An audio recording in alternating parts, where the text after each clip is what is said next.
Okay, നോക്കിക്കോളൂ. നമുക്ക് ആ ഡെറിവേഷൻ നോക്കാം.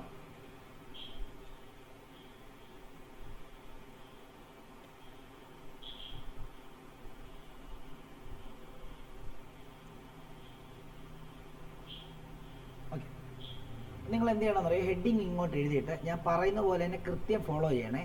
ഹെഡിങ് അത് എഴുതുക, magnetic field, magnetic field, magnetic field, magnetic field at a point, at a point, at a point, at a point on the axis of, on the axis of circular current carrying, current carrying current carrying loop, circular current carrying loop, circular current carrying loop. അതായത് നമ്മൾ എന്താ ചെയ്യുന്നത്, നമ്മൾ നേരത്തെ ചെയ്ത എന്തായിരുന്നു, ഇതേണ്ട ഇവിടെ ചെയ്ത എന്താ നോക്കിക്കോളൂ, ഈ പടം കാണിക്കാം. ഇവിടെ എന്താ ചെയ്തത്, വേണ്ട ഇവിടെ ഒരു സ്ട്രെയിറ്റ് കണ്ടക്ടർ മുഖാന്തരം, വേണ്ട ഒരു സ്ട്രെയിറ്റ് കണ്ടക്ടർ മുഖാന്തരം, ഒരു സ്ട്രെയിറ്റ് കണ്ടക്ടർ മുഖാന്തരം, ഒരു സ്ട്രെയിറ്റ് കണ്ടക്ടർ മുഖാന്തരം ആ സ്ട്രെയിറ്റ് കണ്ടക്ടറിൽ നിന്ന് ഒരു r ഡിസ്റ്റൻസ് ദൂരെ പി എന്ന് പറയുന്ന പോയിന്റിലുള്ള മാഗ്നറ്റിക് ഫീൽഡ് കണ്ടുപിടിക്കുക എന്നുള്ളതായിരുന്നു നമ്മുടെ നേരത്തെ ലക്ഷ്യം. ആ മാഗ്നറ്റിക് ഫീൽഡിൻ്റെ ഇക്വേഷൻ ആയിരുന്നു dB is equal to μ0/4π IdL sin theta divided by r² നമുക്ക് കിട്ടി. അതിൻ്റെ ഡയറക്ഷൻ നമുക്ക് കിട്ടി എന്താണ്, DL ക്രോസ് R ചെയ്തപ്പോൾ into the plane of paper ആണ് കിട്ടി, അതായത് അകത്തേക്കാണ് കിട്ടി, പെർപെൻഡിക്കുലർ ആയിട്ട്. ഏതിനൊക്കെ, ആ DLൻ്റെ പ്ലെയിനിനും ആറിൻ്റെ പ്ലെയിനിനും പെർപെൻഡിക്കുലർ ആയിട്ട് അകത്തോട്ട്. അതിനുവേണ്ടി നമ്മൾ എന്ത് ചെയ്തു, DL നിന്ന് ആറിലോട്ട് ക്രോസ് ചെയ്തു. അതായത് DL നിന്നും ഈ R എന്ന് പറയുന്നത് എന്താ, R എന്ന് പറയുന്നത് ആ DLും നമ്മൾ കൺസിഡർ ചെയ്തിരിക്കുന്ന പോയിന്റും തമ്മിലുള്ള ദൂരമാണ്. ഓക്കെ, അപ്പം എപ്പോഴും മനസ്സിൽ വെച്ചോണം, R എന്ന് കണ്ടു കഴിഞ്ഞാൽ എപ്പോഴും പോയിട്ട് DL ക്രോസ് R ചെയ്യല്ലേ. കാരണം ചിലയിടത്ത് ആറിനെ നമ്മൾ പൊസിഷൻ വെക്ടർ ആയിട്ടല്ല എടുത്തിരിക്കുന്നത്, വേറെ ആയിട്ടാണ് എടുത്തിരിക്കുന്നത്. അപ്പോൾ അവിടെ പൊസിഷൻ വെക്ടർ ആയിട്ട് ചിലപ്പോൾ നമ്മൾ വേറെ ഏതെങ്കിലും വേരിയബിൾ ആയിരിക്കും ഉപയോഗിക്കുന്നത്. അപ്പോൾ ചിലപ്പോൾ ഇപ്പോൾ എക്സ് ആയിരിക്കുന്നെങ്കിൽ DL ക്രോസ് എക്സ് ആയിരിക്കണം ചെയ്യേണ്ടത്. അപ്പോൾ നിങ്ങളും അത് മനസ്സിലാക്കി വെക്കേണ്ടത്, നമുക്ക് മാഗ്നറ്റിക് ഫീൽഡിൻ്റെ ഡയറക്ഷൻ കണ്ടുപിടിക്കാൻ എന്ത് ചെയ്യണം, നമ്മൾ ആ കണ്ടക്ടറിൽ ഒരു DL ഉണ്ട്, ആ DLൽ നിന്ന് ആ പോയിന്റിലേക്ക് വരയ്ക്കുന്ന ആ ഒരു വര അത് തമ്മിലാണ് ക്രോസ് ചെയ്യേണ്ടത് എന്നുള്ള കാര്യം ഓർത്തോണം. ഇപ്പം നമ്മൾ ഇവിടെ ചെയ്ത എന്താ, ഇവിടെ ചെയ്തത് നമ്മുടെ DL എന്തായിരുന്നു, നമ്മുടെ DL എന്ന് പറയുന്നത് ദേണ്ട് ഇതായിരുന്നു ഇല്ലേ, DL എന്ന് പറയുന്നത് ദേണ്ട് ഇതായിരുന്നു, ഈ പച്ച വരയായിരുന്നു നമ്മുടെ ദേണ്ട് പച്ച. അതിപ്പം ഞാൻ വേറെ ഏതെങ്കിലും ഒരു കളറാക്കാം, ബ്ലാക്ക് ആക്കാം. ദേണ്ട് ഇതായിരുന്നു നമ്മുടെ എന്താണ് കണ്ടക്ടർ, അതിലായിരുന്നു ചെറിയ DL കൺസിഡർ ചെയ്തിരിക്കുന്നത്. അപ്പം DL എന്ന് പറഞ്ഞു കഴിഞ്ഞാൽ ഇത്രയുമാണ് DL, ഇത്രയുമേ ഉള്ളൂ DL. അപ്പം പൊസിഷൻ വെക്ടർ ഏതാ, ആ DL നിന്ന് വേണ്ട ആ പോയിന്റ് വരെയുള്ള ദൂരം, അതാണ് പൊസിഷൻ വെക്ടർ. DL എന്നുള്ള ദൂരമാണ് എടുക്കേണ്ടത്. ഓക്കെ, അപ്പം ക്രോസ് ചെയ്യണേ എന്ത് ചെയ്യണം, ആ DL നിന്ന് വേണം അതിലോട്ട് ക്രോസ് ചെയ്യാൻ. ഓക്കെ, അപ്പോൾ എപ്പോഴും DLും പൊസിഷൻ വെക്ടറും തമ്മിലാണ് ആയിരിക്കണം ക്രോസ് ചെയ്യേണ്ടത്. അല്ലാതെ R കണ്ടെന്ന് പറഞ്ഞ് എല്ലായിടത്തും DL ക്രോസ് R ചെയ്ത് വെക്കല്ലേ, കാരണം R പലയിടത്തും പൊസിഷൻ വെക്ടർ അല്ല ഇനി അങ്ങോട്ടേക്ക് പോകുന്നിടത്ത്. ഓക്കെ ആണല്ലോ, പ്രത്യേകിച്ച് ഇപ്പം നമ്മൾ ചെയ്യാൻ പോകുന്ന ഡെറിവേഷനകത്ത് R ഒരു പൊസിഷൻ വെക്ടർ അല്ല. ഓക്കെ ആണല്ലോ, അപ്പം അതിനനുസരിച്ച് മനസ്സിലാക്കുക. ഓക്കെ, ഇനി നോക്കിയോ, ഞാൻ ഓരോ കാര്യങ്ങൾ പറയുന്നതിനനുസരിച്ച് പടം വരയ്ക്കണേ. അപ്പോൾ ഇപ്പം നിങ്ങൾ എന്ത് ചെയ്യുക, നിങ്ങൾ ഈ ഹെഡിങ് നിങ്ങൾ എഴുതി.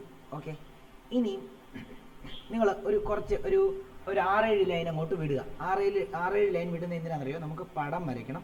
പടം വരയ്ക്കാൻ വേണ്ടിയാണ് 6-7 ലൈൻ വിടുന്നത്. എന്നിട്ട് അതിൻ്റെ താഴോട്ട് നിങ്ങൾ എഴുതുക, ആ പടം വരയ്ക്കുന്നതിൻ്റെ അവിടെ നിന്ന് താഴോട്ട് നിങ്ങൾ എഴുതുക. ഞാൻ ആ ഓരോ ലൈൻ എഴുതുമ്പോൾ അവിടെ പടം വരയ്ക്കും, അതിനനുസരിച്ച് നിങ്ങളും വരയ്ക്കുക, എന്നാലേ മനസ്സിലാകത്തുള്ളൂ. കൺസിഡർ പടം ഇച്ചിരി വലുതായിട്ട് വരയ്ക്കാൻ വേണ്ടി എത്ര ലൈൻ വേണോ അത്രയും ലൈൻ വിട്ടണം. Consider a circular current carrying loop of radius a. അതായത് നമ്മൾ നേരത്തെ ഒരു സ്ട്രെയിറ്റ് കണ്ടക്ടറിനകത്തൂടെ കറണ്ട് കടത്തി വിട്ടിട്ട് അതുമൂലമുണ്ടാകുന്ന മാഗ്നറ്റിക് ഫീൽഡിൻ്റെ ഇക്വേഷനും ഡയറക്ഷനുമാണ് നമ്മൾ കണ്ടുപിടിച്ചതെങ്കിൽ, ഇപ്പോൾ നമ്മൾ സ്ട്രെയിറ്റ് കണ്ടക്ടർ അല്ല, നമ്മളൊരു സർക്കുലാർ കണ്ടക്ടർ കൺസിഡർ ചെയ്തിരിക്കുകയാണ്. ആ സർക്കുലർ കണ്ടക്ടറിൻ്റെ ആക്സിസിലുള്ള ഏതോ ഒരു പോയിന്റിലെ മാഗ്നറ്റിക് ഫീൽഡാണ് എനിക്ക് കണ്ടുപിടിക്കേണ്ടത്. ഇക്വേഷനും വേണം, ഡയറക്ഷനും വേണം. ഓക്കെ ആണല്ലോ. അപ്പോൾ അതിനായിട്ട് ഞാൻ എന്ത് ചെയ്യുന്നു, ഞാനൊരു സർക്കുലർ കറണ്ട് ക്യാരിയിങ് ലൂപ്പ് 3 ഡയമെൻഷനിലായിട്ട് കൺസിഡർ ചെയ്തിരിക്കുന്നതുകൊണ്ട് സർക്കിൾ ഇങ്ങനെ വരയ്ക്കല്ലേ, നമ്മൾ ഇങ്ങനെ വരയ്ക്കണം. കാരണം നമ്മൾ സർക്കിളിനെ എങ്ങനെ വരയ്ക്കുന്നത് നോക്കട്ടെ, ഞാൻ ഒരു എടുത്ത് കാണിക്കാം ഓരോ കാര്യങ്ങളെ. ഒരു സെക്കൻഡ്.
നിങ്ങൾ കാണുന്നുണ്ടോ എന്ന് അറിയത്തില്ല, നോക്കിയോ. അതായത് ഞാൻ എൻ്റെ കയ്യിൽ ഒരു ഷട്ടിൽ ബാറ്റ് ഉണ്ട്. ആ ഷട്ടിൽ ബാറ്റിൻ്റെ മുകൾ വശത്ത് ഞാൻ ഒരു സർക്കുലർ ലൂപ്പായിട്ട് കൺസിഡർ ചെയ്തിരിക്കുക. അപ്പോൾ അതുകൊണ്ട് ഇതാണ് നമ്മുടെ സർക്കുലർ ലൂപ്പ്, ഇത് കാണാമല്ലോ നിങ്ങൾക്ക്. അപ്പോൾ ഇതേ കൂടാണ് ഞാൻ കറണ്ട് കടത്തി വിടുന്നത്. ഇതിനെ ഞാൻ ഇങ്ങനെയല്ല വെച്ചിരിക്കുന്നത്, ഇങ്ങനെ വെച്ചിരിക്കുന്നത്. ഓക്കെ, അപ്പോൾ പടം വരയ്ക്കുമ്പോഴും നിങ്ങൾ ഇങ്ങനെ ഒരു രീതിയിലായിരിക്കണം വരയ്ക്കേണ്ടത്. കണ്ട ഇങ്ങനെ ഇരിക്കുന്ന ഒരു ചെറിയായിട്ട് ചരിച്ച് ഉള്ളൊരു 3 ഡയമെൻഷനൽ. അപ്പം ഇതിൻ്റെ ആക്സിസ് എന്താണെന്നറിയാമോ? ഇതിൻ്റെ ആക്സിസ് എന്ന് പറയുമ്പം ഇതിൻ്റെ സെൻറ്ററിൽ കൂടെ ഇതിൻ്റെ സെൻറ്ററിൽ കൂടെ പോകുന്ന ഒരു ലൈനെയാണ് ഇതിൻ്റെ ആക്സിസ് എന്ന് പറയുന്നത്. അപ്പോൾ ഇതിൻ്റെ ആക്സിസിൽ നമ്മളിപ്പോൾ ഇങ്ങനെ വെച്ചിട്ട് ഇതിൻ്റെ ആക്സിസിൽ ഒരു പോയിന്റ് കൺസിഡർ ചെയ്യാണ്. അപ്പോൾ ആ പോയിന്റിലെ മാഗ്നറ്റിക് ഫീൽഡാണ് എനിക്ക് കണ്ടുപിടിക്കേണ്ടത്. ഇതുമൂലം ഇതുവഴി മൊത്തം കറണ്ട് കടന്നു പോകുന്നുണ്ട്. ഈ മൊത്തം കറണ്ട് കടന്നു പോകുന്ന സമയത്ത് ഇതിന് ചുറ്റിനും മാഗ്നറ്റിക് ഫീൽഡ് ഉണ്ടാവും. ആ മാഗ്നറ്റിക് ഫീൽഡ് എനിക്ക് കണ്ടുപിടിക്കണം എവിടത്തെയാണ്. ഇപ്പം ഞാൻ ഇതിൻ്റെ ആക്സിസിൽ ഒരു പോയിന്റ് കൺസിഡർ ചെയ്ത് കഴിഞ്ഞാൽ ആ ആക്സിസിലുള്ള പോയിന്റിൻ്റെ മാഗ്നറ്റിക് ഫീൽഡ് വേണം കണ്ടുപിടിക്കാൻ. ഓക്കെ ആണല്ലോ. ഈ കോയിലിൻ്റെ റേഡിയസ് എന്ന് പറയുന്നത് എ ആണ്. അപ്പം നമ്മൾ ഇതിനെ ഇങ്ങനെ വെച്ചിട്ടല്ല നമ്മൾ പഠിപ്പിക്കുന്നത്, ഇങ്ങനെ വെച്ചിട്ട്, അതായത് ഇങ്ങനെ വെച്ചിട്ടാണ് പഠിപ്പിക്കുന്നത്. ഓക്കെ, ഈ കോയിലിന് ഇങ്ങനെയാണ്. അപ്പോൾ ഇങ്ങോട്ടാണ് എടുക്കുന്നത്. ഓക്കെ ആണല്ലോ. കൃത്യമായിട്ട് മനസ്സിലാക്കണം. ഓൾറെഡി നമ്മൾ ഇത് 3 ഡയമെൻഷനിലായിട്ടാണ് ചിന്തിക്കേണ്ടത് കൊണ്ടാണ് ഞാൻ ഇങ്ങനെ എഫേർട്ട് എടുത്ത് നിങ്ങൾക്ക് മനസ്സിലാക്കി തരാൻ വേണ്ടിയാണ് ഇതൊക്കെ എടുത്ത് ചെയ്യുന്നത്. അപ്പോൾ നിങ്ങൾക്ക് അറിയത്തില്ലെങ്കിൽ മനസ്സിലാകുന്നില്ലെങ്കിൽ നിങ്ങൾക്ക് കൃത്യമായിട്ട് പറയാം. അപ്പോൾ നമ്മൾ ഇങ്ങനെയല്ല വരയ്ക്കുന്നത്, ഇങ്ങനെ വേണം വരയ്ക്കാൻ. ഇങ്ങനെയാണ് ആ സർക്കിൾ ഇരിക്കുന്നതെന്ന് മനസ്സിൽ, നിങ്ങൾ വരയ്ക്കുമ്പോൾ എങ്ങനെ വേണം വരച്ചോ, എനിക്ക് പ്രശ്നമില്ല. പക്ഷേ ഇങ്ങനെയാണ് ഇരിക്കുന്നതെന്നുള്ള കാര്യം മനസ്സിൽ ഓർക്കുക. ഓക്കെ ആണല്ലോ. അപ്പം നമുക്ക് ആ പടം ഒന്ന് വരയ്ക്കാം. നോക്കിയോ, ഇങ്ങനെ ഇരിക്കുന്നു. അപ്പം ഇവിടെ ഇച്ചിരി വലുതായിട്ട് തന്നെ വരയ്ക്കാം, നോക്കിക്കോളൂ, ഇച്ചിരി വലുതായിട്ട് തന്നെ വരയ്ക്കാം. ഓക്കെ, എന്നിട്ട് ഇതിൻ്റെ റേഡിയസ് എന്താണ്? ഇതിൻ്റെ സെൻറ്റർ ഇതാണ്. ഇതിൻ്റെ റേഡിയസ് എന്ന് പറയുന്നത് എന്തായിട്ട് നമുക്ക് എടുക്കാം? ഇതിൻ്റെ റേഡിയസ് എ ആയിട്ട് എടുക്കാം എന്നുള്ള കാര്യം പറഞ്ഞു. അപ്പം മുകളിലോട്ടും താഴോട്ടും എ എന്നങ്ങ് വരച്ചേക്കണം റേഡിയസ്. അതായത് മുകളിലോട്ടും താഴോട്ടും എ എന്നങ്ങ് വരച്ചേക്കണം. ഇവിടെ ഇങ്ങോട്ട് വിടും. എങ്ങനെ എടുത്താലും റേഡിയസ് അല്ലേ? അതായത് ഇപ്പോൾ എങ്ങോട്ട് വരച്ചാലും, ഇങ്ങനെ വരച്ചാലും, ഇങ്ങനെ വരച്ചാലും, ഇങ്ങനെ വരച്ചാലും, ഇങ്ങനെ വരച്ചാലും, ഇങ്ങനെ വരച്ചാലും, ഇങ്ങനെ വരച്ചാലും എല്ലാം എന്താ? റേഡിയസ് ആണ്. അപ്പോൾ മുകളിലോട്ടും താഴോട്ടും മാത്രം എ എന്ന് പറഞ്ഞ് വരയ്ക്കാം റേഡിയസ്. ഇതാണ് ഇതിൻ്റെ സെൻറ്റർ കൃത്യം മാർക്ക് ചെയ്യുക. അപ്പം നമ്മളിപ്പം പറഞ്ഞിരിക്കുന്നത് ഇത്രയേ ഉള്ളൂ. എന്താ? Consider A circular current carrying loop of radius A. A എന്ന് പറയുന്ന റേഡിയസ് ഉള്ള കറണ്ട് ക്യാരി ചെയ്യുന്നുണ്ടെന്ന് കാണിക്കണേ. ദെൻ ഇങ്ങനെ കറണ്ട് ക്യാരി ചെയ്യുന്നുണ്ട്. Current carrying circular loop of radius A നമ്മൾ കൺസിഡർ ചെയ്യുന്നു. ഓക്കെ ആണല്ലോ. ഇനിയും അടുത്ത എന്താണെന്നറിയാമോ? അടുത്തത് നോക്കിക്കോളൂ. Let P be a point,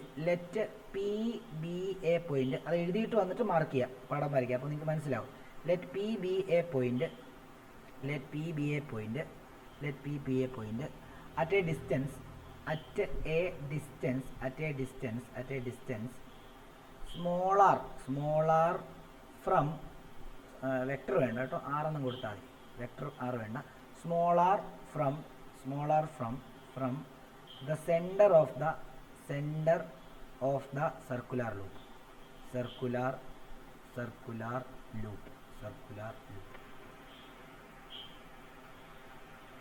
അപ്പോൾ എന്ത് ചെയ്യുക, നമ്മൾ ഇവിടെ നിന്ന് നമ്മുടെ ഇതിൻ്റെ സെൻറ്ററിൽ നിന്ന്, അതായത് നമ്മുടെ സർക്കുലാർ ലൂപ്പിൻ്റെ കറണ്ട് ക്യാരിയിങ് സർക്കുലാർ ലൂപ്പിൻ്റെ സെൻറ്ററിൽ നിന്ന് r ഡിസ്റ്റൻസ് ദൂരെ നമ്മൾ എന്ത് ചെയ്യുന്നു, നമ്മളൊരു പോയിന്റ് കൺസിഡർ ചെയ്യുന്നു P. അപ്പം ഈ പിയിലുള്ള മാഗ്നറ്റിക് ഫീൽഡാണ് എനിക്ക് കണ്ടുപിടിക്കേണ്ടത്. മാഗ്നറ്റിക് ഫീൽഡിൻ്റെ ഇക്വേഷനും വേണം, മാഗ്നറ്റിക് ഫീൽഡിൻ്റെ ഡയറക്ഷനും വേണം. ഓക്കെ ആണല്ലോ. ഇത് ഇതിൻ്റെ പടത്തിനകത്ത് നോക്കിക്കോളൂ. ഇനി അടുത്ത മാർക്ക് ചെയ്യാൻ പോകുന്നത് let DLB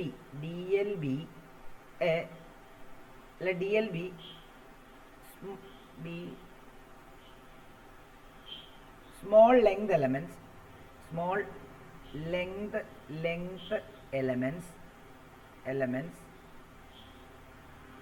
at side A and B on the circular coil, circular loop. അതായത് ലെറ്റ് ഡി എൽ എന്ന് പറയുമ്പം ആ കണ്ടക്ടറിലെ നമുക്കറിയാമല്ലോ, ഫിസിക്സിലെ ഒരു പ്രശ്നം എന്ന് പറഞ്ഞു കഴിഞ്ഞാൽ ഫിസിക്സിൽ ഒരിക്കലും ടോട്ടൽ ഡയറക്റ്റ് ആയിട്ട് കണ്ടുപിടിക്കാൻ പറ്റത്തില്ല. നമ്മൾ എന്താ ചെയ്യുന്നത്, നമ്മൾ ഡി എൽ എടുത്തിട്ട് അതിനെ അല്ലെങ്കിൽ ചെറിയ ക്വാണ്ടിറ്റി എടുത്ത് അതിനെ ഇൻ്റഗ്രേറ്റ് ചെയ്തിട്ടാണ് നമ്മൾ ടോട്ടൽ കണ്ടുപിടിക്കുന്നതെന്ന് നമ്മൾ എല്ലാ ചാപ്റ്റർ പഠിപ്പിക്കുമ്പോഴും പറഞ്ഞുകൊണ്ടിരിക്കുന്നതാണ്. ഓക്കെ ആണല്ലോ. അപ്പോൾ നമ്മളിവിടെ 2 DL ആണ് കൺസിഡർ ചെയ്യുന്നത്.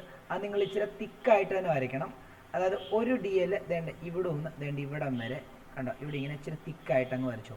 ഇതാണ് സൈഡ് എയിലുള്ള DL ഇതാണ്.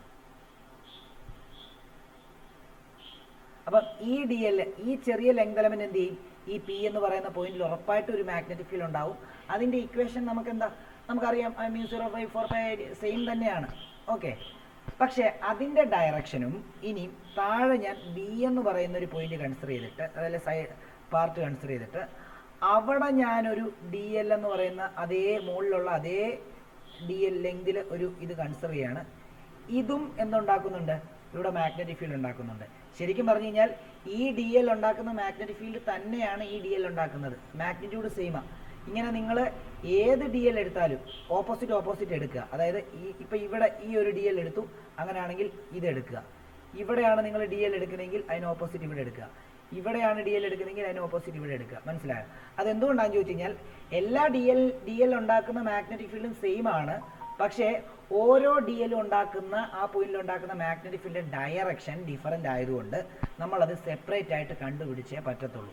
സാധാരണഗതിയിൽ നമുക്ക് എന്ത് ചെയ്താൽ മതിയായിരുന്നു, ഈ DL ഇവിടെ ഉണ്ടാക്കുന്ന മാഗ്നറ്റിക് ഫീൽഡ് DB കണ്ടുപിടിച്ചിട്ട് അതിനെ ഇൻ്റഗ്രേറ്റ് ചെയ്ത് കഴിഞ്ഞാൽ നമുക്ക് എന്ത് കിട്ടിയേനെ, ടോട്ടൽ കിട്ടിയേനെ. പക്ഷെ ഒരു പ്രശ്നമുള്ളത് എന്താണെന്നറിയാമോ, ഈ DL ഈ പോയിന്റിൽ ഉണ്ടാക്കുന്ന മാഗ്നറ്റിക് ഫീൽഡ് ഡയറക്ഷൻ നമ്മളിപ്പം അത് കാണിച്ചു തരാം. ഈ ഇങ്ങോട്ടും ഈ DL ഇവിടെ ഉണ്ടാക്കുന്ന മാഗ്നറ്റിക് ഫീൽഡ് ഡയറക്ഷൻ ഇങ്ങോട്ടും ആയിരിക്കും. അപ്പോൾ ഇവിടെ വെക്റ്റർ റിസൊല്യൂഷൻ ഒക്കെ ചെയ്തിട്ട് വേണം ടോട്ടൽ കണ്ടുപിടിക്കാൻ വേണ്ടി. അതാണ് അതിൻ്റെ ഒരു പ്രശ്നം. അതുകൊണ്ട് തന്നെ നമുക്ക് ഇങ്ങനെ ഡയറക്റ്റ് ആയിട്ട് കണ്ടുപിടിക്കാൻ പറ്റത്തില്ല. ഇവിടെ കുറേ കൊനസ്റ്റ് പരിപാടികൾ ഉണ്ട്. ഓക്കെ ആണല്ലോ. അപ്പം ഇത്രയും കാര്യങ്ങൾ മനസ്സിലായോ ഇല്ലയോ എന്നുള്ള കാര്യം പെട്ടെന്ന് പറയണം. Consider A circular current carrying loop of radius A. Let P be a point at a distance r from the center of the circular loop. Let DL be a small length element at side A and B on the circular loop. ഇനി ഒരു കാര്യം, നമുക്കിവിടെ position അനീറ്റയോടാണ് ചോദിക്കുന്നത്. അനീറ്റ, ഇവിടെ position vector വന്നോ? Position vector വന്നിട്ടുണ്ടോ? അനീറ്റയോടാ ചോദ്യം. Position vector വന്നിട്ടുണ്ടോ ഇവിടെ? പൊസിഷൻ വെക്ടർ നമ്മൾ ചെയ്തിട്ടുണ്ടോ? അതെന്താ പൊസിഷൻ വെക്ടർ ഈ ആറായിട്ട് എടുക്കാത്ത എന്താ?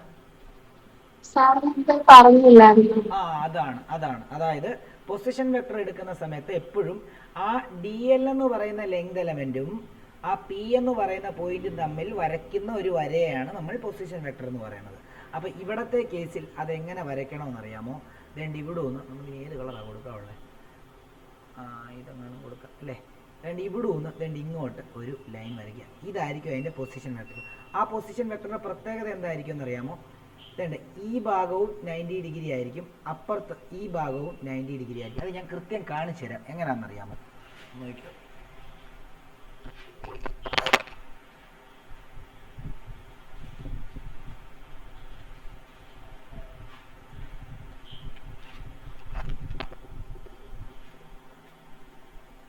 നോക്കിയോ, ഇതാണ് നമ്മുടെ ഇവിടെ ശ്രദ്ധിച്ചോണം, ഇതാണ് നമ്മുടെ സർക്കുലർ ലൂപ്പ്. ഇതേണ്ട ഞാനിപ്പോൾ ഇവിടാണ് ലെങ്ത് എലമെൻറ്റ് കൺസിഡർ ചെയ്തിരിക്കുന്നത്. ലെങ്ത് എലമെൻറ്റ് വേണ്ടി ഇവിടാണ്. ഓക്കെ, അതിൻ്റെ ഇത്രയും ഭാഗമാണ് ലെങ്ത് എലമെൻറ്റ്. അപ്പോൾ ഈ ലെങ്ത് എലമെൻറ്റ് നമ്മുടെ പോയിന്റ് വേണ്ടി ഈ സെൻറ്ററിലാണെന്ന് വിചാരിച്ചു. അപ്പോൾ ഈ ലെങ്ത് എലമെൻറ്റ് എന്ന് ആ പോയിന്റിലേക്ക് വേണ്ട ഇങ്ങനെയാണ് നമ്മൾ എന്ത് ചെയ്യുന്നത്, നമ്മുടെ പൊസിഷൻ വെക്ടർ കൺസിഡർ ചെയ്യുന്നത്. അപ്പോൾ നിങ്ങൾ ഇവിടെ നോക്കിക്കഴിഞ്ഞ് കഴിഞ്ഞാൽ ഈ ആംഗിൾ 90 ഡിഗ്രി ആയിരിക്കും. നോക്കി വേണ്ട, കണ്ടോ, ഇവിടെ നിങ്ങൾ നോക്കിക്കഴിഞ്ഞ് കഴിഞ്ഞാൽ കണ്ടോ ഈ ആംഗിൾ, ഈ ലെങ്ത് എലമെൻറ്റും ഈ പൊസിഷൻ വെക്ടറും തമ്മിൽ കണ്ടോ 90 ഡിഗ്രി ആയിരിക്കും. കണ്ടോ ഇവിടുത്തെ ആംഗിളും, അതായത് ഇവിടെ ഫോം ചെയ്യുന്ന ആംഗിളും ഇവിടെ ഫോം ചെയ്യുന്ന ആംഗിളും എന്തായിരിക്കും, 90 ഡിഗ്രി ആയിരിക്കും. കണ്ടോ അത് തന്നെ ഇങ്ങനെ വരയ്ക്കുന്നു. കണ്ടോ, മനസ്സിലായോ? ക്ലിയർ ആണെങ്കിൽ ക്ലിയർ ആണെന്ന് പറയാവൂ, അല്ലെങ്കിൽ അല്ല എന്ന് പറയണം. അപ്പം നിങ്ങൾ മനസ്സിലാക്കേണ്ട, ഞാനത് വേണം ഇനി തിരിച്ചുകൂടെ വരച്ച് കാണിച്ചു തരാം നിങ്ങൾക്ക് മനസ്സിലാക്കാൻ വേണ്ടി. തിരിച്ചുകൂടെ, അതായത് ഇതാണ് സർക്കിളെങ്കിൽ ഇതാണ് പൊസിഷൻ വെക്ടറെങ്കിൽ നമ്മൾ വേണ്ടി ഇവിടെ ഒന്ന് വേണ്ടി ഇങ്ങനെയാണ് വരയ്ക്കുന്നത്. അപ്പോൾ ഇതാണ് നമ്മുടെ DL. അപ്പോൾ ഇതും 90 ഡിഗ്രി ആയിരിക്കും, ഇതും 90 ഡിഗ്രി ആയിരിക്കും എന്നുള്ളതാണ് ഞാൻ ഈ പറഞ്ഞത്. ഇപ്പം കുറച്ചുകൂടെ നന്നായിട്ട് മനസ്സിലായി കാണുമെന്ന് വിശ്വസിക്കുന്നു. ക്ലിയർ ആണോ കുഞ്ഞുങ്ങളെ? ആർക്കെങ്കിലും ഡൗട്ട് ഉണ്ടെങ്കിൽ ഓക്കെ. അതേപോലെ തന്നെ വേണ്ട ഈ താഴത്തെ DL-ഉം P-യുമായിട്ട് മേക്ക് ചെയ്യുന്ന ആ ഒരു ലൈനാണ് അതിൻ്റെ പൊസിഷൻ വെക്ടർ. അതിനെ നമ്മൾ സെയിം ആയിട്ട് തന്നെ ഇവിടെ നിന്ന് ഇങ്ങോട്ടേക്ക് കണ്ടോ, ഇതും ഈ പറഞ്ഞ പോലെ തന്നെ എന്ത് തന്നെയാണ്, അതായത് ഇവിടുത്തെ ഈ ഫോം ചെയ്യുന്ന ആംഗിളും 90 ഡിഗ്രിയാണ്. അതേപോലെ ഈ ആംഗിളും എന്ത് തന്നെയാണ്, 90 ഡിഗ്രിയാണ്. അത് മാർക്ക് ചെയ്തേക്കണം പടത്തിനകത്ത്.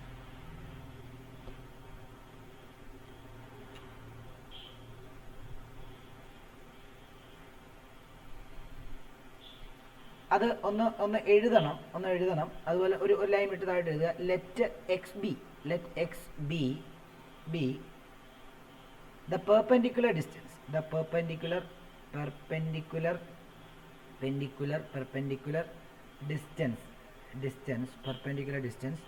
between DL and P. Point P എന്ന് കൊടുത്തു, പോയിന്റ് P. അപ്പോൾ പോയിന്റ് P-യും DL-ഉം തമ്മിലുള്ള പെർപെൻഡിക്കുലർ ഡിസ്റ്റൻസ് ആണ് എന്ത്, ഈ എക്സ് എന്ന് പറയുന്നത്. അത് വ്യക്തമായിട്ട് മനസ്സിലാക്കണം കേട്ടോ. ഈ സർക്കിളിനെ ഇങ്ങനെ ഫ്രണ്ട് കൺസിഡർ ചെയ്ത് കഴിഞ്ഞാൽ ഇതാണ് DL, ഇവിടെ ഒന്ന് ഇതാണ് നമ്മുടെ പോയിന്റ് എങ്കിൽ കണ്ടോ, ഇതാണ് ഇതിൻ്റെ ആക്സിസ് എന്ന് വിചാരിച്ചോ, ഇതാണ് അതിൻ്റെ റേഡിയസ് എങ്കിൽ ഇത് A ആണ്, ഇതതിൻ്റെ ആക്സിസ് ആണ്, R ആണ്. ഇവിടെ നിന്ന് ഇങ്ങോട്ടേക്ക് വരയ്ക്കുന്ന ലൈൻ ഇതാണ് X എങ്കിൽ കണ്ടോ ഇതാണ് DL എങ്കിൽ കണ്ടോ ഇത് 90 ഡിഗ്രി, ഇത് 90 ഡിഗ്രി ആയിരിക്കും. അതാണ് അവിടെ വരച്ചിരിക്കുന്നത് എന്നുള്ള കാര്യം ഒന്ന് ഓർത്ത് വെച്ചേക്കുക. ഓക്കെ ആണല്ലോ. ഇനി നമ്മൾ ചെയ്യാൻ പോകുന്നത് എന്താണെന്നറിയാമോ? ഇനി നമുക്ക് ഈ A സൈഡിലുള്ള DL മുഖാന്തരം ഈ പോയിന്റിൽ ഉണ്ടാക്കുന്ന മാഗ്നറ്റിക് ഫീൽഡ് dB1 ആയിട്ടും B സൈഡിലുള്ള ഐഡിയൽ ഈ പോയിന്റിൽ ഉണ്ടാക്കുന്ന മാഗ്നറ്റിക് ഫീൽഡ് dB2 ആയിട്ടും എടുക്കുകയാണ്. അത് dB1ഉം dB2 ആയിട്ട് എടുക്കുന്ന എന്തിനാണെന്നറിയാമോ? അതിൻ്റെ മാഗ്നിറ്റ്യൂഡ് ഡിഫറൻ്റ് ആയതുകൊണ്ടല്ല, അതിൻ്റെ ഡയറക്ഷൻ ഡിഫറൻ്റ് ആയതുകൊണ്ടാണ്. മാഗ്നിറ്റ്യൂഡ് സെയിം ആണ്. ഓക്കെ ആണല്ലോ. അപ്പം അത് എഴുതുക. ഏറ്റവും ചെറുതാക്കി തരാമേ, കുറച്ച് വലിയതാണ്, 8 പേജുണ്ട് ഈ ഡെറിവേഷൻ. ഞാൻ മാക്സിമം കുറച്ച് തരാം. ഓക്കെ, നോക്കി ഒരു 10 മിനിറ്റ് ഇരുന്നാൽ 10 മിനിറ്റ് കൊണ്ടിൽ തീർത്ത് തരാം. 10 മിനിറ്റ് കൂടി ഇരിക്കണം. ഞാനിത് എന്തായാലും തുടങ്ങിപ്പോയി, ഇനി ഇത് അങ്ങനെ തീർക്കാം. അടുത്ത ക്ലാസ് വേണേൽ ഒന്നുകൂടെ എടുക്കാം, അതിന് പ്രശ്നമില്ല. അപ്പോൾ എഴുതേണ്ടത് magnetic field at point P due to a current element due to current element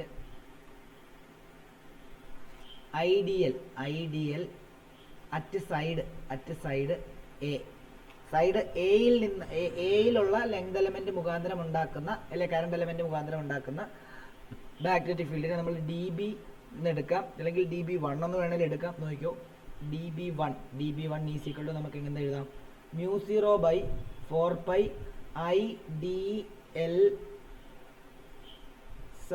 IDL sin theta divide by എന്താണ്, എക്സ് സ്ക്വയർ എന്ന് വേണം എടുക്കാൻ. കാരണം എന്താ, ഇവിടെ റേഡിയസ് അല്ല പൊസിഷൻ വെക്ടർ, എക്സ് ആണ് position vector.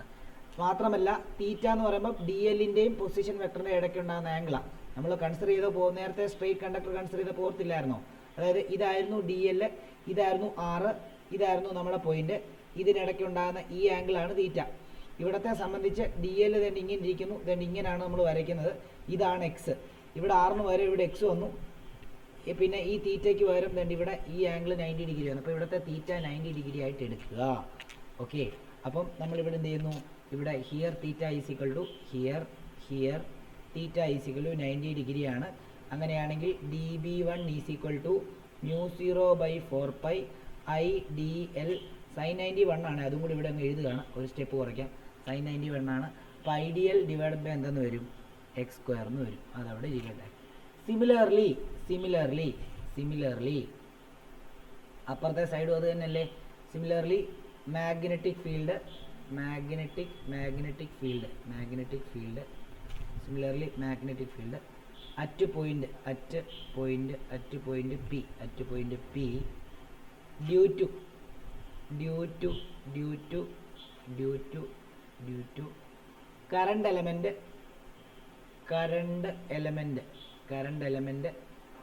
At side B എന്ന് പറയുന്നത് dB2 എന്ന് എടുക്കാം. dB2 അതും എന്ത് തന്നെയാണ്? μ0/4π IDL sin theta divided by x² ആണ്. ഇവിടെയും എന്ത് തന്നെയാണ്? നിങ്ങൾക്ക് വേണേൽ ഒരു കാര്യം ചെയ്യാം, സിമിലർലി എന്നിട്ടിട്ട് dB2 എന്ന് പറഞ്ഞാൽ അങ്ങ് എഴുതിയാൽ മതി. ഇതൊന്നും എഴുതിയില്ലെങ്കിലും കുഴപ്പമില്ല. ഞാനിത് ഫ്രഷ് ആയിട്ട് പഠിപ്പിക്കുന്നതുകൊണ്ട് അങ്ങ് ഇതെല്ലാം പറഞ്ഞു പോകുന്നതാണ്. Okay, theta is equal to 90 degree. sin 90 എന്ന് പറയുന്നത് എന്താണ്? sin 91 ആണ്. ഓക്കെ, അങ്ങനെയാണെങ്കിൽ നമുക്ക് dB2 എന്തെന്ന് എടുക്കാം? dB2 is equal to μ0/4π IDL divided by എന്താണ്? x² ആണ്. ഓക്കെ ആണല്ലോ.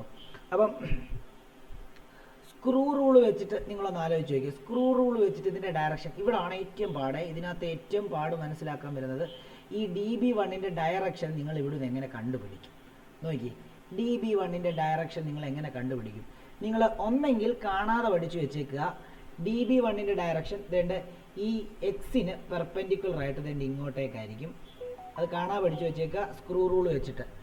മനസ്സിലാക്കി എങ്ങനെ അത് മനസ്സിലാക്കുന്നത് എങ്ങനെയെന്ന് ഞാൻ പറഞ്ഞുതരാം. അതേപോലെ തന്നെ dB2ൻ്റെ ഡയറക്ഷൻ ഈ താഴത്തെ എക്സ് ഉണ്ടല്ലോ അതിന് പെർപെൻഡിക്കുലർ ആയിട്ട് താഴോട്ട് ഇങ്ങോട്ടായിരിക്കും. ഇത് dB2 ആണ്. അതെന്തുകൊണ്ട് അങ്ങനെ വന്നെന്ന് ചോദിച്ചു കഴിഞ്ഞാൽ നോക്കിയോ, നിങ്ങൾ ഒരു സ്ക്രൂ ഡ്രൈവർ, ഞാനത് വേറൊരു പടത്തിനകത്ത് വരച്ച് കാണിക്കാമേ, നിങ്ങൾ നോക്കിയോ. അതായത് ഇതാണ് നിങ്ങളുടെ ലൂപ്പിൻ്റെ ഇങ്ങനെ ചരിഞ്ഞാണ് ഇരിക്കുന്നത്. ഓക്കെ ആണല്ലോ. ഇത് നിങ്ങൾ എവിടുന്ന് എങ്ങോട്ടേക്കാണ് റൊട്ടേറ്റ് ചെയ്യേണ്ടത്? നിങ്ങൾ എവിടുന്ന്, അതായത് ഇതാണ് DL, ഇതാണ് നിങ്ങളുടെ എക്സ്. DL ക്രോസ് എക്സ് ആണ് നിങ്ങൾക്ക് ചെയ്യേണ്ടത്. അപ്പോൾ ഇവിടുന്ന് ഇങ്ങനെയാണ് റൊട്ടേറ്റ് ചെയ്യേണ്ടത്. എവിടെ വെച്ചിട്ടാ? സ്ക്രൂ ഡ്രൈവർ താഴെ വെച്ചിട്ട് ചരിച്ചിട്ട് ദെൻ ഇങ്ങോട്ടേക്കാണ് റൊട്ടേറ്റ് ചെയ്യേണ്ടത്. ഞാൻ വേറൊരു ആംഗിളിൽ കാണിച്ചു തരാം, നോക്കിക്കോളൂ. നോക്കിക്കോളൂ. ഇങ്ങനെയാണല്ലോ നിങ്ങൾ ഇതിരിക്കുന്നത്. അപ്പോൾ നമുക്ക് ചെയ്യേണ്ടത് ഇതാണ് DL ക്രോസ് എക്സ് ആണ് ചെയ്യേണ്ടത്. അതായത് ഇവിടെ വെച്ചിട്ട് ഇങ്ങോട്ടേക്കാണ് തിരിക്കേണ്ടത്. അത് എവിടെ വെച്ചിട്ട് തിരിക്കണമെന്ന് അറിയാമോ? ഈ പോയിന്റ് വെക്കണം. സ്ക്രൂ ഡ്രൈവർ എങ്ങനെ വെക്കണം? ഇങ്ങനെ വെക്കണം. ചരിച്ച് സ്ക്രൂ ഡ്രൈവർ ഇങ്ങനെ വെച്ചു. Okay, DL cross X. അപ്പോൾ DL ക്രോസ് എക്സ് എന്ന് പറയുമ്പോൾ നിങ്ങൾ എങ്ങനെയായിരിക്കും? താഴെ നിന്ന് മുകളിലോട്ടാണ്. അപ്പോൾ എന്താ? ക്ലോക്ക് വൈസ് ഡയറക്ഷനിലാണ് കറക്കേണ്ടത്. ക്ലോക്ക് വൈസ് ഡയറക്ഷനിൽ കറക്കി കഴിഞ്ഞാൽ എന്ത് സംഭവിക്കും? ഇത് ഇങ്ങനെ മുകളിലോട്ട് പെർപെൻഡിക്കുലർ ആയിട്ട് പോകും. അപ്പം ഇതാണ് നമ്മുടെ DL, ഇതാണ് എക്സ്. DL ക്രോസ് എക്സ് എങ്ങനെയാണ്? ഇങ്ങനെ. അതെവിടെ വെച്ചാൽ സ്ക്രൂ ഡ്രൈവർ താഴെ നിന്ന് മുകളിലോട്ട്, അതിൻ്റെ നിബ് മുകളിലോട്ട് പിടിച്ചിട്ട് വേണം നിങ്ങളിത് ചെയ്യാൻ. അതുകൊണ്ട് dB1ൻ്റെ ഡയറക്ഷൻ ഇങ്ങോട്ട്. അതേപോലെ തന്നെ താഴത്തെ വരുന്ന സമയത്ത് നോക്കിക്കോളൂ. താഴത്തെ വരുന്ന സമയത്ത് ഇവിടെയാണ് വരുന്നത് ഇല്ലേ? ഇങ്ങനെയാണ് വരുന്നത്. അപ്പം ഇവിടത്തെ DL എന്ന് പറഞ്ഞു കഴിഞ്ഞാൽ നോക്കിയോ, ഇതാണ് എക്സ്. ഇവിടെ DL ക്രോസ് എക്സ് ചെയ്യുമ്പോൾ ഇപ്പുറത്തെ സൈഡിൽ വേണം ചെയ്യാൻ. കേട്ടോ, ഇങ്ങനെ വേണം ചെയ്യാൻ. അപ്പോൾ സ്ക്രൂ ഡ്രൈവർ ഇവിടെ എങ്ങനെ കൊണ്ടുവെക്കണമെന്ന് അറിയാമോ? സ്ക്രൂ ഡ്രൈവർ ഇവിടെ ഇങ്ങനെ കൊണ്ടുവച്ചിട്ട് ഇങ്ങനെ വെച്ചിട്ട് അവിടെ എന്ത് തന്നെയാണ്? അവിടെയും ക്ലോക്ക് വൈസ് ഡയറക്ഷൻ തന്നെയാണ് റൊട്ടേറ്റ് ചെയ്യേണ്ടത്. ഇങ്ങനെ ക്ലോക്ക് വൈസ് ഡയറക്ഷൻ തന്നെ. അപ്പോഴും എന്താണ്? ഈ ഡയറക്ഷനിലായിരിക്കും പോകുന്നത്. ഇതാണ് dB2ൻ്റെ ഡയറക്ഷൻ.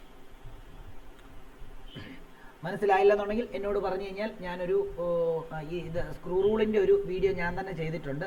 അത് ഞാൻ അയച്ചു തരാം. നിങ്ങൾക്ക് കുറച്ചുകൂടെ നന്നായിട്ട് മനസ്സിലാവും. ഓക്കെ, ഇത് സ്ക്രൂ റൂളിൻ്റെ കാര്യം ഞാൻ ഇതുകൊണ്ടാണ് നേരത്തെ മുതലേ പഠിപ്പിച്ച് ഇച്ചിരി ഡിഫിക്കൽട്ട് ആയിട്ടുള്ള സാധനമാണ്. അല്ലെങ്കിൽ നിങ്ങൾക്ക് ഈ ഡെറിവേഷൻ എന്ത് ചെയ്യാം? ആ ഭാഗം, അതായത് dB1ൻ്റെ ഡയറക്ഷൻ dB2ൻ്റെ ഡയറക്ഷൻ നിങ്ങൾക്ക് എന്ത് ചെയ്യാം? കാണാതെ പഠിക്കാം. അപ്പം അങ്ങനെ വരുമ്പോൾ നോക്കിയോ, ഇവിടെ ഞാൻ dB1ഉം dB2 എന്താണ് ഡയറക്ഷൻ തന്നെ ഇങ്ങനെ വരച്ചു അല്ലേ? ഇങ്ങനെ വരച്ചു. ഇങ്ങനെയാണ് വരച്ചിരിക്കുന്നത്. അപ്പോൾ ഇത് രണ്ട് ദിശയിലോട്ടാണ് വരുന്നത്. നമുക്കൊരിക്കലും രണ്ട് ദിശയിൽ പോയി കഴിഞ്ഞാൽ ആൻസർ കണ്ടുപിടിക്കാൻ പറ്റത്തില്ല. അതിനുവേണ്ടി നമ്മൾ എന്ത് ചെയ്യുന്നതെന്ന് അറിയാമോ? നമ്മൾ ഈ dB1നെ രണ്ട് കമ്പോണൻ്റ് ആയിട്ട് തിരിക്കുന്നു. ഇതും. അതേപോലെ തന്നെ db2നെ 2 കമ്പോണൻ്റ് ആയിട്ട് തിരിക്കുന്നു. ഇതും വെക്ടർ കമ്പോണൻ്റ് ആയിട്ട് റിസോൾവ് ചെയ്യുന്നു. എന്നിട്ട് നമുക്കറിയാം നമ്മൾ ഇവിടെ തീറ്റ എന്ന് എടുത്തുകൊണ്ട് തന്നെ ഇനിയും തീറ്റ എന്ന് എടുക്കാൻ പറ്റത്തില്ല. നമ്മൾ എന്തോ പഠിച്ചിട്ടുള്ളത്, കമ്പോണൻ്റ് ആയിട്ട് റിസോൾവ് ചെയ്യുമ്പോൾ തീറ്റ അടുത്തുള്ള കമ്പോണൻ്റ് എപ്പോഴും കോസ് കമ്പോണൻ്റ് ആയിരിക്കും. പക്ഷേ ഇവിടെ നമ്മൾ ഓൾറെഡി നേരത്തെ സൈൻ തീറ്റേനെ തീറ്റ 90 ഡിഗ്രി എടുത്തുകൊണ്ട് തീറ്റ എന്ന് എടുക്കാൻ പറ്റത്തില്ല. പകരം നമ്മൾ ഫൈ എന്ന് എടുക്കാൻ പോവുകയാണേ. ഈ ആംഗിൾ ഫൈ എന്ന് എടുക്കാൻ പോവാണ്. ഈ ആംഗിളും എന്താണ്, ഫൈ എന്ന് എടുക്കാൻ പോവാണ്. അപ്പോൾ ഇത് ഫൈ ആണെങ്കിൽ ഇത് നോക്കിയേ, ഇത് 90 മൈനസ് 5 വരും. ഓൾറെഡി നമ്മൾ പറഞ്ഞായിരുന്നു ഇത് പെർപെൻഡിക്കുലർ ആണെന്ന് പറഞ്ഞായിരുന്നു. അങ്ങനെയാണെങ്കിൽ ഇതെന്ത് വരും, ഇത് 5 വരും. നിങ്ങൾ ഈ പടം കൂടെ വരച്ചിട്ട് നമുക്ക് നിർത്തിയിട്ട് അടുത്ത ദിവസം ഫ്രഷ് ആയിട്ട് പിടിക്കും. ഇത്ര എഴുതിയില്ലേ, ഇത്ര എഴുതിയിട്ട് നിർത്തിക്കോ. കുറച്ചുകൂടെ ഉണ്ട്, കുറേയും കൂടെ ഉണ്ട്, നോക്കിക്കോ. അതേപോലെ ഇത് 5 ആണ്. അപ്പോൾ ഇതെന്ത് വരും, ഇത് മൊത്തത്തിൽ 90 ആയതുകൊണ്ട് ഇത് 90 മൈനസ് 5 വരുന്നു. അപ്പോൾ ഇതെന്ത് വരുന്നു, ഇത് 5 വരുന്നു. 5 അടുത്ത് വരുന്ന കമ്പോണൻ്റ് ഒക്കെ കോസ് കമ്പോണൻ്റ് ആണ്. അങ്ങനെയാണെങ്കിൽ ഇതിനെ നമുക്ക് db1 cos 5 എന്നും ഇതിനെ db1 sin 5 എന്നും എടുക്കാം. സിമിലർലി 5 അടുത്ത് വരുന്ന ഇതിൻ്റെ കമ്പോണൻ്റ് ഇതാണ്. ഇവിടെ db2 cos 5 എന്നും ഇവിടെ db2 sin 5 എന്നും വിളിക്കാം. ഓക്കെ ആണല്ലോ. അപ്പം ഇത്രയും കൂടെ ആ പടത്തിനകത്ത് എഴുതി വെച്ചിട്ട് നിർത്തിക്കും. ഇത്രയും കൂടെ എഴുതി വെക്കും. കുറേയും കൂടെ ഉണ്ട് പഠിക്കാനായിട്ട്, കുറച്ച് സമയം എടുക്കും. അപ്പോൾ തൽക്കാലം അടുത്ത ഇതിൽ ഒരു ഫ്രഷ് ആയിട്ട് നമുക്ക് എടുക്കാം. ഇത്ര ഒന്ന് മനസ്സിലാക്കി വെച്ചാൽ മതി. ഇതിനകത്ത് ഇപ്പം പഠിപ്പിച്ചതിൽ മനസ്സിലാകാത്തത് എന്താണെന്നൊന്ന് പറഞ്ഞാൽ അതൊന്ന് പറഞ്ഞിട്ട് നമുക്ക് വൈൻഡപ്പ് ചെയ്യാം. ഒന്ന് പറയാൻ പറ്റുമെങ്കിൽ ഉപകാരമായിരുന്നു. ആർക്കെങ്കിലും എവിടെയാണ് മനസ്സിലാകാനുള്ളതെന്നൊന്ന് പറഞ്ഞായിരുന്നെങ്കിൽ ഞാനത് റെഡിയാക്കി തരാം. പറഞ്ഞോ, അത് മനസ്സിലാക്കിയാൽ മതി. ഡെറിവേഷൻ തീർക്കണ്ട. ഇത്രയും പഠിപ്പിച്ചതിനകത്ത് ആ ഡെറിവേഷനകത്ത് എന്താണ് മനസ്സിലാകാനുള്ളത് എന്നുള്ള കാര്യം പറയാം. എന്നെക്കൊണ്ട് മാക്സിമം പറ്റുന്ന രീതിയിലാണ് ഞാൻ പഠിപ്പിക്കുന്നത്. ഇനി എന്തെങ്കിലും മനസ്സിലാണെങ്കിൽ നമുക്ക് വേണമെങ്കിൽ കുറച്ചുകൂടെ എക്സാമ്പിൾ വെച്ച് പറഞ്ഞുതരാം. അഭിരാമിന് ഓക്കെ ആണോ? അഭിരാമേ, അനന്യ യെസ് സർ. ഓക്കെ, അനന്യക്ക് ഡൗട്ട് ഉണ്ടോ ചോദിച്ചോ. അനന്യ അഭിരാമിനൊക്കെ ചോദിച്ചോ. സാർ, db2 cos 5 ഇടയ്ക്കുള്ള ആംഗിൾ 5 ആയിട്ടല്ലേ എടുത്തേ? 5 ആയിട്ട് എടുത്തേ. എടാ ഞാൻ പറയാം, നോക്കിയോ. അതായത് ഞാനിപ്പോൾ ഇവിടെ ഒന്ന് ജസ്റ്റ് ഒന്ന് എഴുതി തരാം. ഞാൻ എന്തൊക്കെ എഴുതി അതൊന്ന് മായിച്ചിട്ട് നിങ്ങൾ ഒന്നുകൂടെ നോക്കിയോ. ക്ലിയർ ആയിട്ട് പറഞ്ഞുതരാം. ഒന്നുകൂടെ നമുക്ക് ഈ ആംഗിൾ മാത്രം ഇത് മനസ്സിലാക്കിയിട്ട് പോയി. ഞാൻ ഇത്ര സ്ലോ ആയിട്ട് പഠിപ്പിച്ചാലും ഇത് മനസ്സിലാക്കിയിട്ട് പോയാൽ മതി. കാരണം അത്രയ്ക്ക് ഇമ്പോർട്ടൻ്റ് ആയിട്ടുള്ള സാധനമാണ്. അത്രയ്ക്ക്.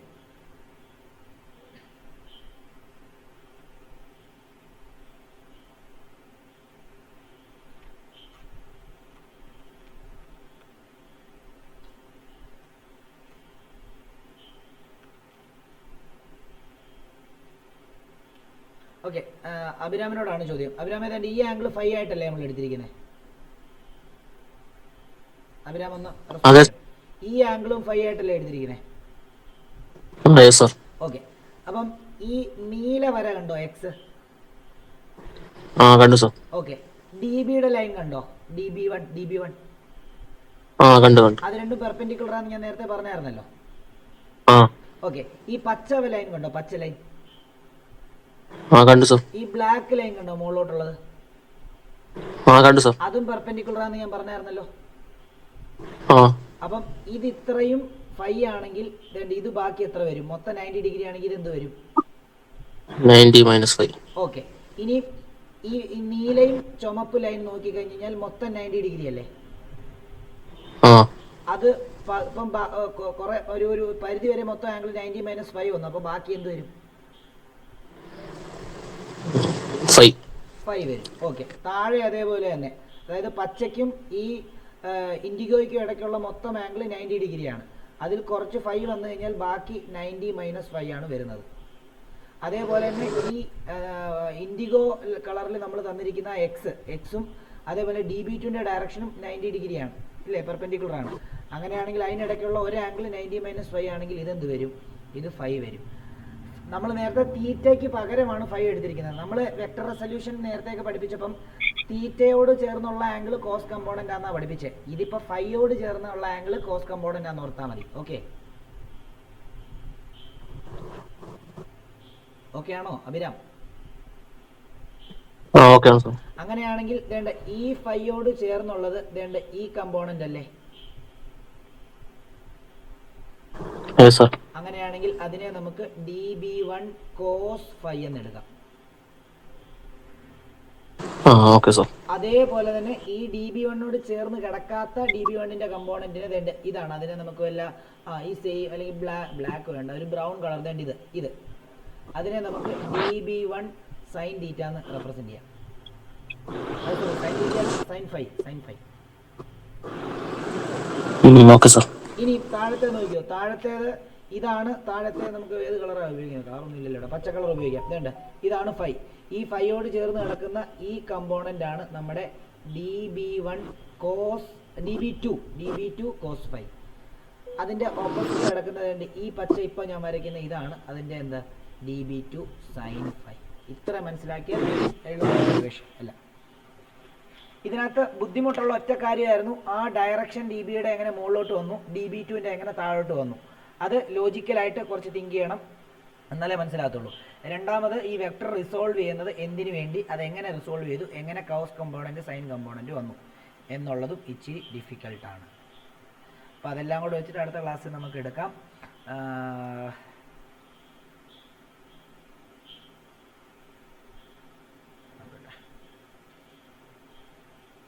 തീരത്തില്ല. ഓക്കെ, അപ്പോൾ എന്നാൽ പിന്നെ ഇന്നിങ്ങനെ നിൽക്കട്ടെ. എന്തെങ്കിലും ഡൗട്ട് ഉണ്ടെങ്കിൽ ചോദിക്കാം കേട്ടോ. ആർക്കെങ്കിലും എന്തെങ്കിലും ഡൗട്ട് ഉണ്ടെങ്കിൽ ചോദിക്കാം. ചോദിച്ചിട്ട് ഉണ്ടോ ക്രിസ്റ്റയൊക്കെ ഉണ്ടോ? കുഞ്ഞെ ക്രിസ്റ്റ ഒന്ന് പറയാമോ? മനസ്സിലാവുന്നുണ്ടോ? അത് ചുമ്മാ പറയാണോ? ഓക്കെ, അനീറ്റയ്ക്ക് ഓക്കെ ആണോ? അനീറ്റ, കീർത്തനയൊക്കെ? ഷാരോൺ, നന്ദിതയൊക്കെ? പാർത്ഥിപ്പൊക്കെ?